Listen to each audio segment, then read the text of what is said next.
just before we get into it, I'll introduce myself and who I am and introduce Disability Rights UK.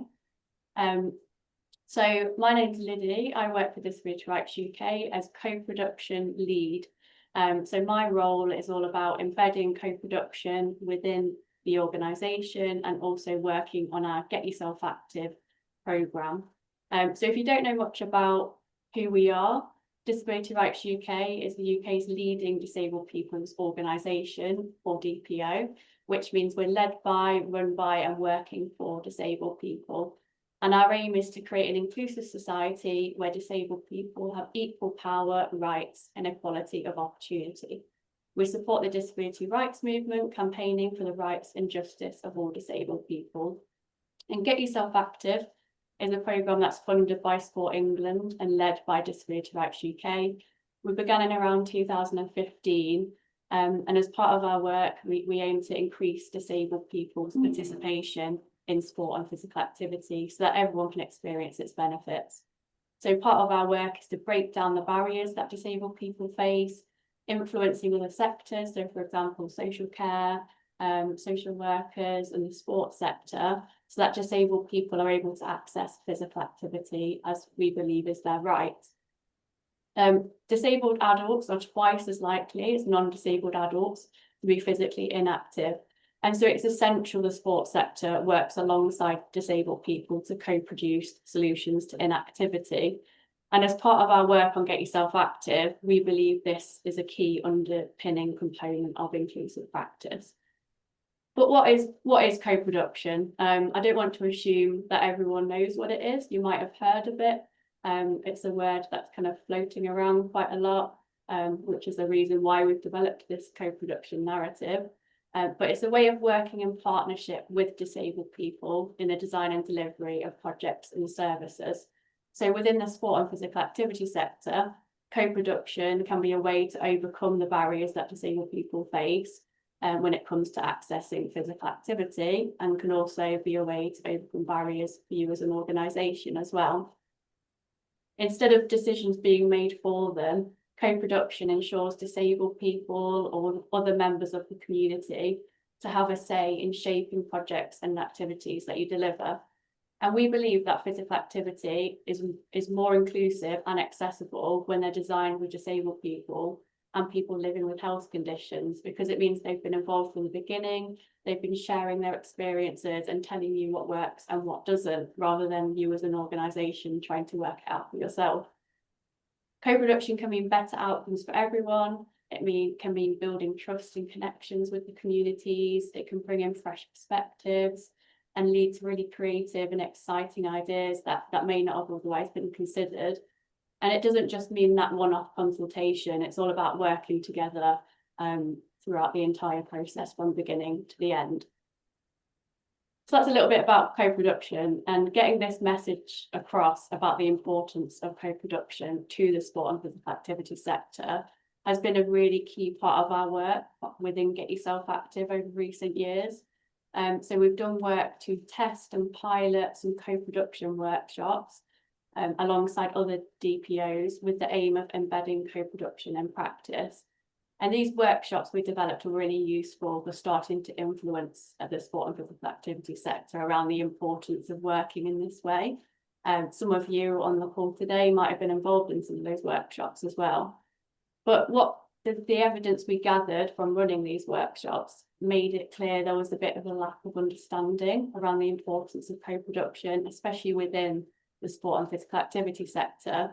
And we knew there was a lot more work we needed to do to develop this shared narrative of co-production to ensure there's that shared understanding of what it is and what it looks like in practice. So this is where we began to develop the co-production narrative, which is what you're all here to find out a bit more about. So we started by bringing together various organisations in a number of workshops to help shape what this could look like, and individuals as well, I should say. And from this, we brought together a smaller co-production group to help develop this resource and what it looks like. So we'll be hearing from some of the group later, so I won't say too much about kind of the work they were involved in, because they'll be talking about that. But they've been a vital part of developing this resource and getting it where it is today. So thank you to everyone who's been involved in developing it. I'll also be taking you through the narrative later on after we've heard from our speakers, so you can have a look at it, you can see what it looks like, see how to navigate it, which is really exciting. And within the guide, we set out what co-production is, what it isn't. This will help to provide that direction and clarity in your work. We've also included some case studies from the sport and physical activity sector around what others have done to embed co-production, which will hopefully be really useful for you to look at and see how others have done it in practice. There's some really useful hints and tips and tools within the guide that you can use really to help you to decide how to do co-production within your work, and kind of give you that information as a starting point to guide conversations you'll be having. But yeah, that's a little bit of an introduction from me. So next up we have Molly, who was part of our co-production group, and Molly also works for Activity Alliance. So I'll pass over to her for her section. So Molly, you okay to? Yeah, absolutely. Thanks, Liddie. So hi everybody, as Liddie said, I'm Molly. I work for Activity Alliance. I'm also a disabled person myself. I have a hearing and a visual impairment, so I've got lived experience. I work as a senior research and insights advisor at Activity Alliance. So I very much come to this work in co-production with professional and personal experience and interest in this area. And for context, for those who aren't aware, Activity Alliance is a national charity and a leading voice for disabled people in sport and physical activity. So we also work with disabled people and an alliance of committed partners to embed those inclusive practices and change attitudes. And our vision is a future where disabled people feel they belong in sport and physical activity. So that's with Activity Alliance context there, as well as the Disability Rights UK one. And like I say, I work in the research and insight team. So that presents a lot of opportunities for co-production based ways of working, collaborative based ways of working, whether that may be co-creation in the research charter that we have, disabled people's involvement in our research projects and shaping recommendations and development for the sport and physical activity sector. So very much from a professional perspective, a lot of the work in co-production aligns and resonates with some of the work that Liddie is leading on at Disability Rights UK. So for instance, as Activity Alliance, an organisation, we've been focusing on embedding what we call our ways of working with disabled people across the organisation. And this is very much rooted in the co-production based approaches of how we work with disabled people across our project, our work areas, our organisation as a whole. So it's aligning with some of the work areas that Liddie's been talking about in terms of how we work with and collaborate in those co-production based approaches with disabled people in sport and physical activity. But like I say, personally as well, I do have quite an interesting experience in this area. You'll find the combination of professional and personal experience is quite a theme in what I do. But I think personally, I really do understand and value the importance of involving disabled people's perspectives and opinions in shaping services, their support, their projects. And I have been involved with various projects, like personally as a disabled person, where I'm thinking different people and sharing my own experiences and opinions and views. And it's really putting that at the heart of project development and services and seeing how that can make a difference, that contribution of your own perspective towards everybody else's lived experiences and how that can shape better experiences for disabled people. So it is that, like I say, it's that combination of professional and personal experience here, and I can really see the difference that this sort of co-production narrative can contribute to and create. And from my perspective, being part of the co-production group, but the co-production group to create the co-production narrative is really important from an organisation perspective. And as you would expect and imagine, it was very much a collaborative approach, a collaborative process. It was lovely to be part of a group of other disabled people sharing their own lived experiences, their own perspective, how we would work together to create and develop this resource. I mean, as a whole, it was a very engaging and supportive process and approach, as you would expect, all very well organised and facilitated by Liddie, I will say. it was one of those meetings in your diary that you really look forward to taking part in, and it was really nice to share, like I say, those similar and differing perspectives and opinions and our different experiences, to be able to look at the best ways we can create this kind of this way of resource, this narrative that will have that impact, like how we will work together during group sessions or work outside of the meeting to contribute to developing this very practical style resource and as the narrative, co-production narrative that it is. And quite early on, actually, in the process of working in this group, what was important for me, and then I think realised important to other people, what we say is the importance of conveying to you all that there's no set way to do co-production. There's no prescriptive way that co-production has to be done. Like Liddie said, it does outline some areas of what co-production is in the resource, obviously, but I think it's what was important for us is like, it's absolutely fine if co-production looks and feels different depending on different projects and services, because it is very much responsive to the needs of each service of each project, to the individuals involved, so it naturally has a different feel. That's why it doesn't have that set step-by-step process, and as a group we felt that was quite important to make sure was included in our discussions in this narrative and the resource that it is.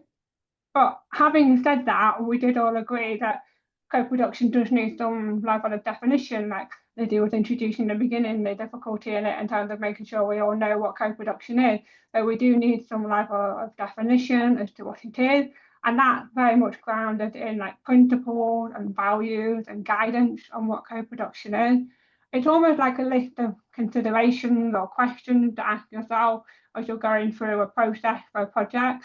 And that's kind of how we came to structure the resource in this way, almost like a process you would go through typically for a project. And that's how that process you can also consider different questions, whether these are grounded in the principles and the values that we outline in the resource. And we think it's very important, but it has that practice. It is a practical resource, like I say, it practically considers how this resource can be used, and that was important for us as a group, was that it's a practical resource, but it is grounded in those principles and the values with some level of flexibility, because obviously co-production is by its nature will be a little different in each instance, but the grounding in those values and those ways and principles of what co-production is, it can really help guide how this narrative resource can be used for the sector. And then towards the end of the process of creating this narrative resource, we kind of thought about, yes, it is a flexible and practical guide for the sport and physical activity sector on co-production, ensuring disabled people lived experiences are included at the heart of what is done. But there's no reason in a way why this resource couldn't be used beyond the sector in terms of how co-production is very practical and flexible. So from my perspective, both personally and professionally, it was a really good process to work in this way with Liddie at Disability Rights UK in terms of the co-production work. And I really hope that it has a practical impact for disabled people across sport and physical activity sector in terms of how co-production is understood and used to develop those services and support for disabled people. And I think at that, I will hand back to Liddie to introduce the next section and just say, hopefully you all find it useful. Back to you, Liddie. Thank you, Molly. Really great to have you involved in the process. So who was next? I'm going to introduce Rachel. So Rachel was also a member of our co-production group who helped to develop this resource.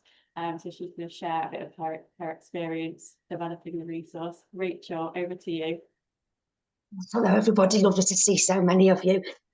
So I'm a lived experience with mental ill health. So I'm coming at it from not a physical disability, but with mental ill health disabilities. And physical activity is something that has always been pivotal to my recovery and to ongoing. So real passion for me to be involved. And I do similar work with other groups. So I suppose the main thing is, what do you want as an organisation, and what do we want as the people, you know, the service user or the person with lived experience? We all want outcomes that are going to change things for the better. So we want more access to physical activity. We want to be able to do the things that will help us. We want that, and that's what you want. We all want to be part of something that says, oh, I was part of that, and look what came about it.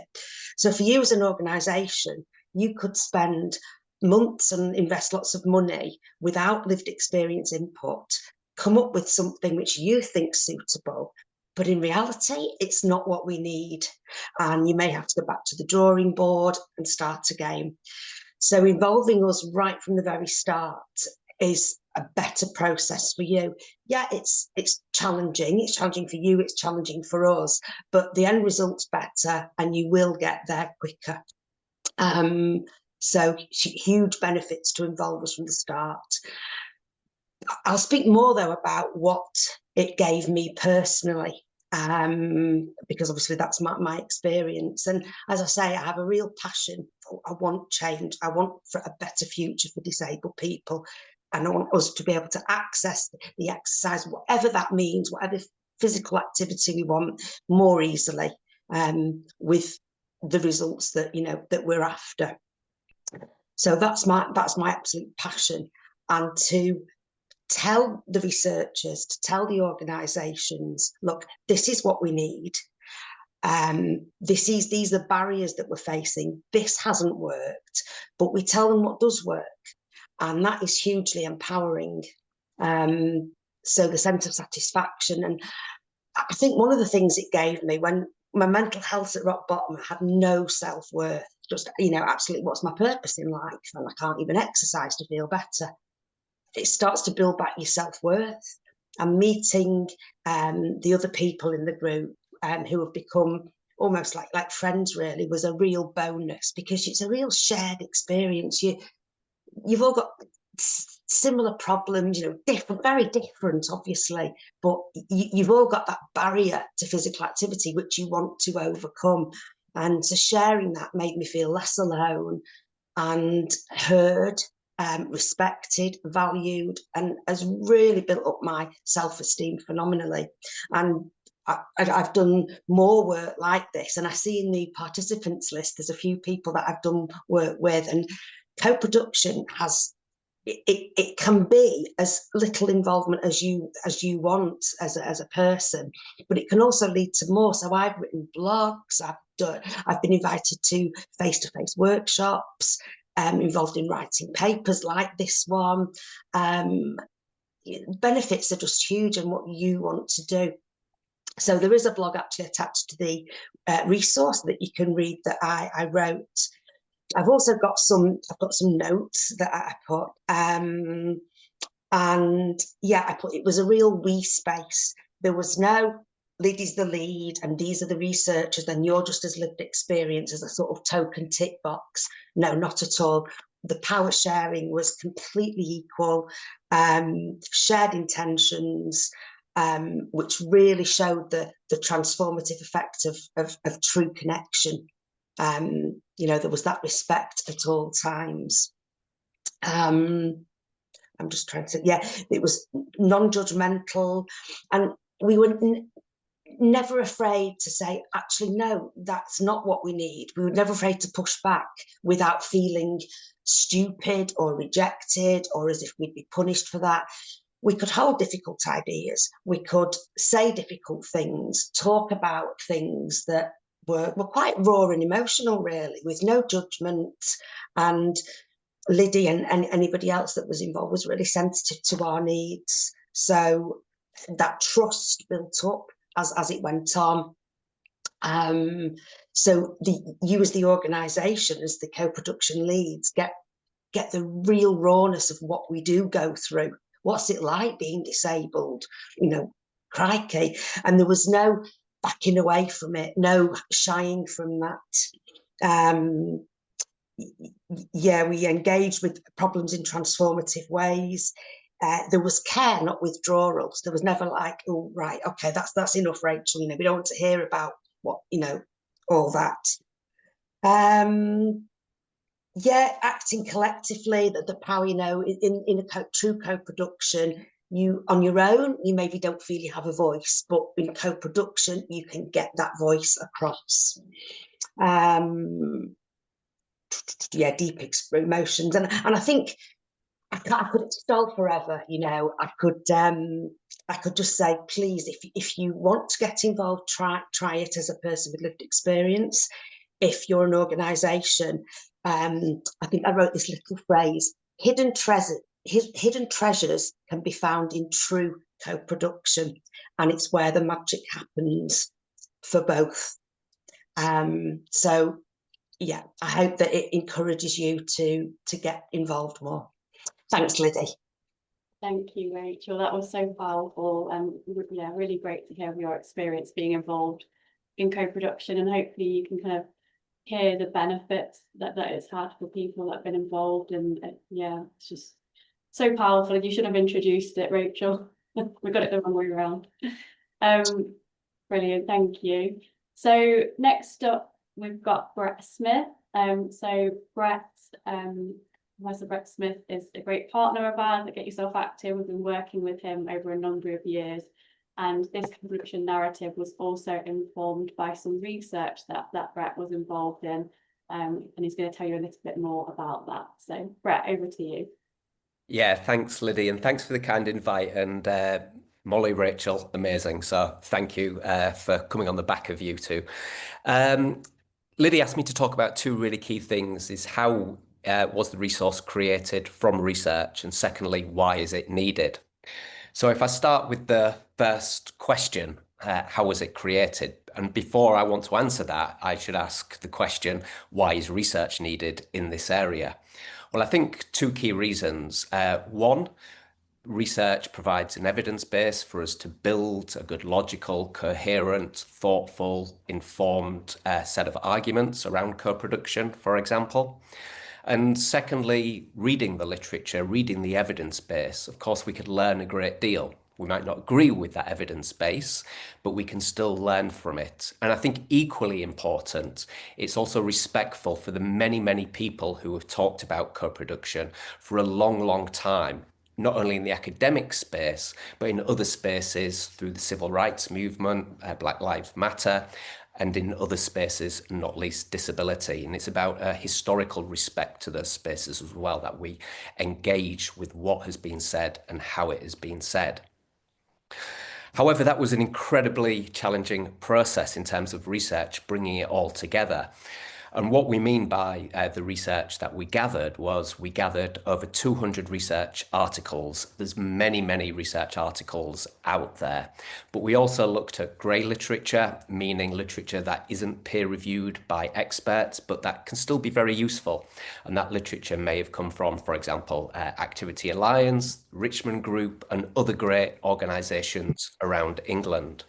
And third, we also delved into what we might call public engagement literature, or the research base, not traditionally used as in an academic space, but nonetheless a space that we found incredibly useful. And Rachel's already indicated one of those spaces: people with lived experience bringing their experiences to light through, for example, blogs, videos, newsletters, etc. And we harnessed those short stories from people with lived experience to learn a little bit more as well.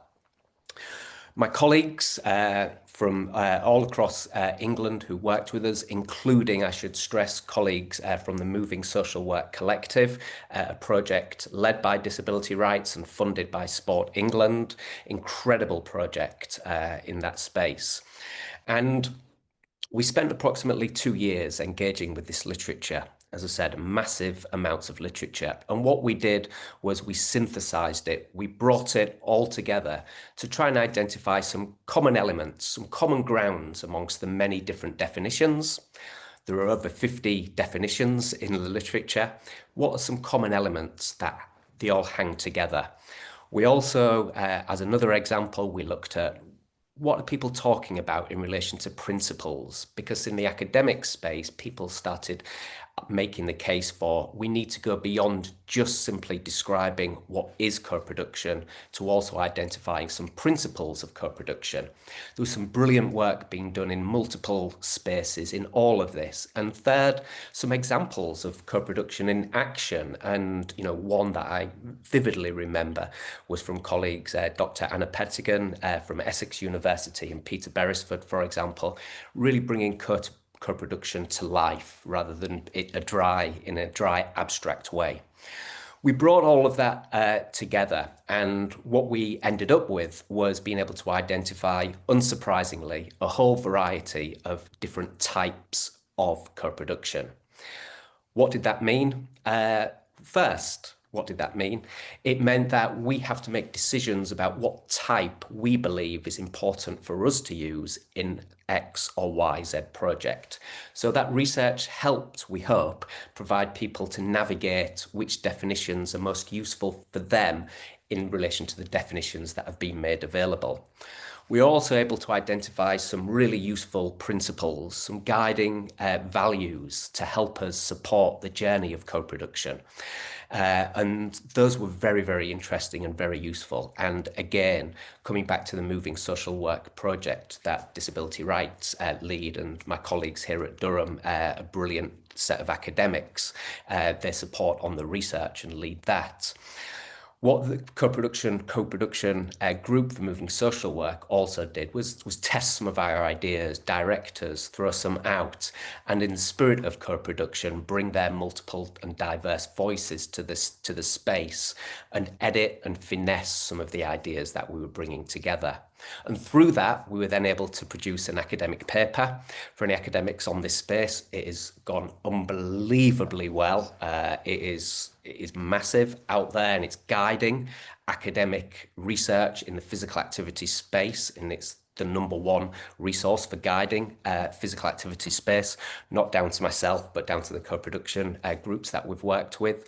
But second, we also recognised that we needed something that went beyond the academic space, of course, that could be used by people in practice. And that led Liddie and I to having discussions, and Liddie was already one step ahead of us. Liddie was an author of the academic paper to say, well, how can we do this? And that, of course, led us to the narrative.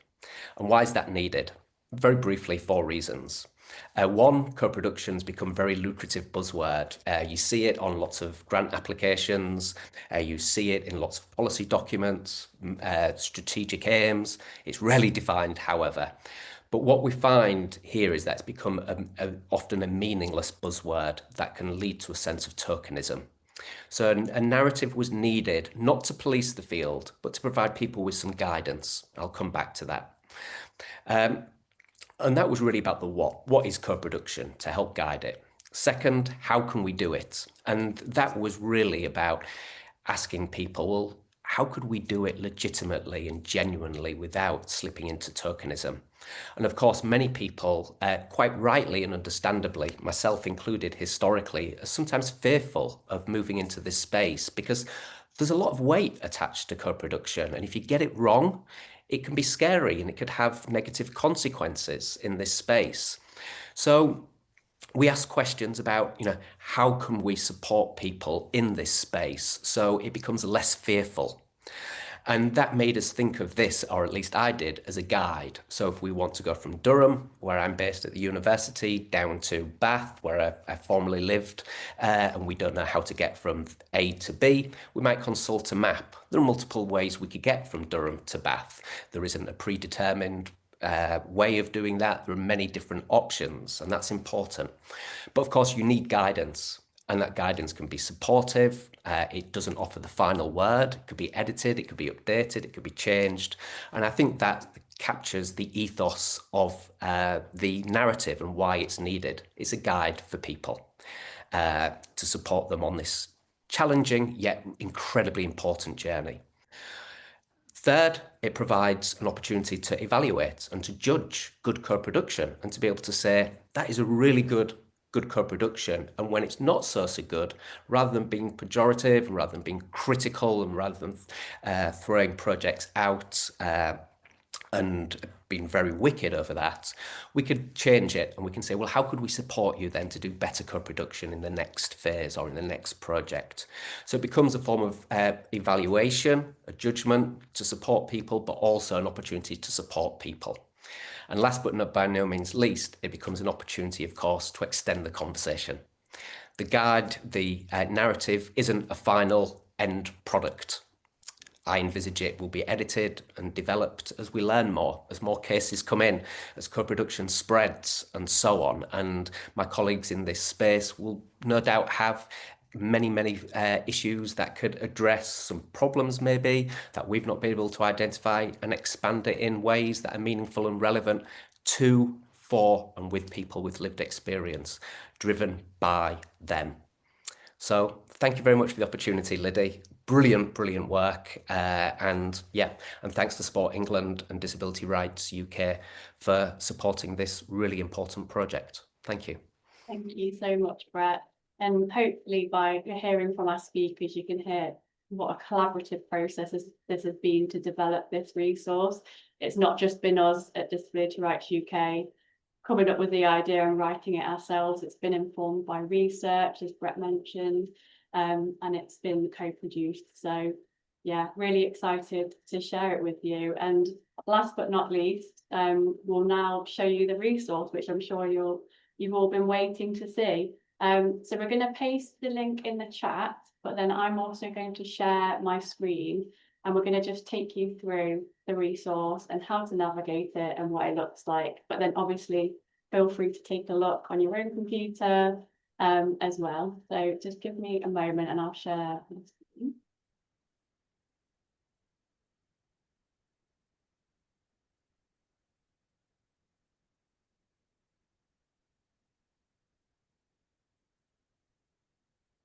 Hopefully that's sharing for everyone. So when you get to the page, we have got a form to fill in, as you can see here. This is just to help us to collect some information around who's downloading the resource, just so we can track what organisation you're from. We also ask if you'd like to put your email. We will have future surveys to send out just so we can evaluate this resource. And as Brett said, we hope to develop further resources and keep editing, keep changing as things evolve. So being able to evaluate how this resource is working in practice is really important to us.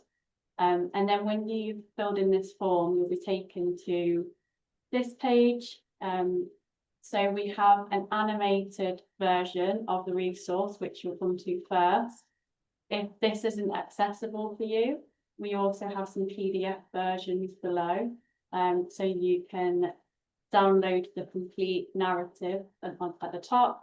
It is quite a large document, so if you prefer, we've got the different sections broken down underneath as well, which you can also download. However, we do encourage you to read through all of it because it will help to connect the dots around what co-production is, what makes it different to other forms of engagement, and really help you to embed it in practice. So I'll take you through the narrative. So this is what it looks like. And when you go to the next page, we have a contents page, which you can click through. So you can click through the different sections and it will take you there. So just as an example, I'll click on principles of co-production. And then it will take you through the principles of co-production section. And one thing that was really important to us as we were developing this resource is making it as easy to read as possible. So as you can imagine, especially because we based some of it from research, there was quite a lot of jargon when we first developed it. So we wanted to make sure to get rid of all of the jargon and make it as easy to read as possible. So hopefully you find that as you look through. Although there is quite a lot of information, it's quite hard to condense it down. We hope it's kind of really easy to follow and easy to read for you. So you can use the arrows or your keyboard to scroll through. And then you can either keep going or you can go back to the contents page using this button. And then we've got the different sections here. So we've got principles of co-production. ways of working together. So this section, we take you through how co-production is different to other forms of engagement. And this is where sometimes there can be confusion if people are, for example, using consultation. We kind of really talk about how it's different and what makes co-production different to these other ways of working. So yeah, feel free to have a flick through these sections when you have a look at it on your own screens. This final section we've broken down a bit more. So this is really where a lot of the tips and tools you can use in practice. This is where they sit. And we've broken it down into the different kind of sections of co-production. Different stages, I should say, sorry. So, for example, planning. Before you start the co-production process, there's quite a lot of planning you might need to do just to make sure you've got the resources available that you need, you've got the people involved that you need, and so we think planning is like a really key part of co-production, just to make sure that things can go as right as they can go. So there's a bit there around making sure co-production is actually suitable for you, and making sure you define it and that you're all working from the same page when it comes to how you're defining co-production as an organisation. There's a bit there around kind of how you manage resources as well. And then within each kind of stage of co-production, we've got some different planning checklists you can use. So you can work through these, print them off if it's of use. And it really helps to get you thinking around what you have in place already, what you might need to organise. So things like making sure you've got relevant policies, making sure management are supportive of you working in this way, and that they're open to, you know, the time scales and the flexibility of co-production, making sure you've got like the budget in place to pay people for their time. We've really tried to include all the different kind of points you'll need to think about within each stage of co-production. So yeah, I could take you through all of it, but I'm sure you all want to look yourself. So I can see the link in the chat there, which is brilliant. I'll just stop sharing in a minute. Get started. Okay. Yeah, we're really excited to be able to share the narrative with you today. It's live on our website, ready to download. So please do go and take a look at it, read through it in your own time.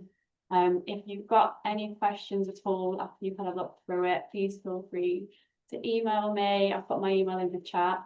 And yeah, really looking forward to hearing about how you've been using it in practice, and we really hope that it benefits you as an organisation and really helps to overcome the barriers that disabled people face when it comes to getting active. So thank you so much for your time and coming today to see what this is all about, and thank you as well to our speakers and to all of your involvement in developing this resource.